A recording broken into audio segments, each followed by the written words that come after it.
Hi guys, good morning. మేము Monday రోజు శివాలయానికి వెళ్దాం అనుకున్నాము. మార్నింగ్ లేచి తలస్నానం చేసేసి రెడీ అయిపోయినాము. ఈ టెంపుల్ మాకు ఇంటికి లాంగ్ డిస్టెన్స్లోనే ఉంటుంది. అండ్ శివరాత్రి రోజు మేము టెంపుల్కి వెళ్ళలేకపోయినాం, దర్శనం చేసుకోలేకపోయినాం. ఎందుకంటే పాప ఉంది అండ్ పబ్లిక్ కూడా చాలా ఉంటారు అనమాట. ఫుల్ రష్ ఉండే అండ్ దర్శనం కాలేదు. అందుకోసమే మండే రోజు ఎలా అయినా వెళ్దామని ఫిక్స్ అయిపోయినాం. మా హస్బెండ్ తీసుకెళ్తా అని ఫిక్స్ అయ్యిండు. సో మేము టెంపుల్కి వెళ్ళాము. అక్కడ పంతులు పూజ చేస్తున్నాడు, ఇక్కడ నేను ప్రదక్షిణాలు చేస్తున్నా. మా పాప గంట కొడతా అని చెప్పేస్తే నేను గంట కొట్టేయడానికి ట్రై చేసిన అనమాట.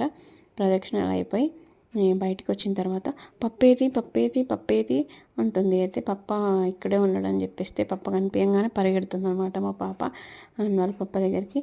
ఇక్కడ నేను టెంపుల్ లోపల ఒక క్లిప్ తీసుకున్నాను అనమాట మా పాపతో. నాకు మెమరీగా ఉంటుందని చెప్పేసి.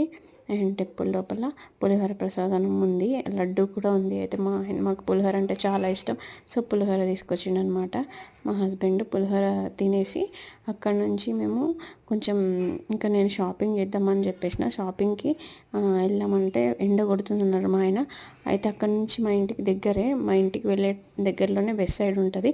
అందులో నేను కొంచెం డ్రెస్సెస్ అవి ఇవి చూసిన. అండ్ అక్కడ నాకు నచ్చలేదు అండ్ పాపకు కూడా ఫిట్టింగ్ రాలేదు. ట్రై చేసినాం. అక్కడ నుంచి బాగా దాహం వేస్తుందని చెప్పేసి చెరుకు రసం తాగాలని చెప్పేసి చెరుకు రసం దగ్గరికి వెళ్ళాం అనమాట. మా పాపకు కూడా ఫుల్ దాహం వేసింది. చెరుకు రసం ఇవ్వగానే ఇంకా టకటక తాగేస్తుంది అనమాట. అంత దాహం వేస్తుంది. సమ్మర్ వచ్చేసింది కాబట్టి ఎండలు కూడా బాగానే కొడుతున్నాయి కదా. సో మనకి ఫుల్ దాహం వేస్తుంది కదా.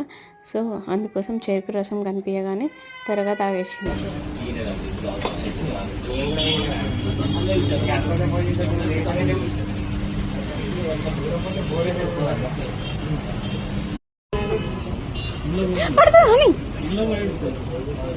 ఆగు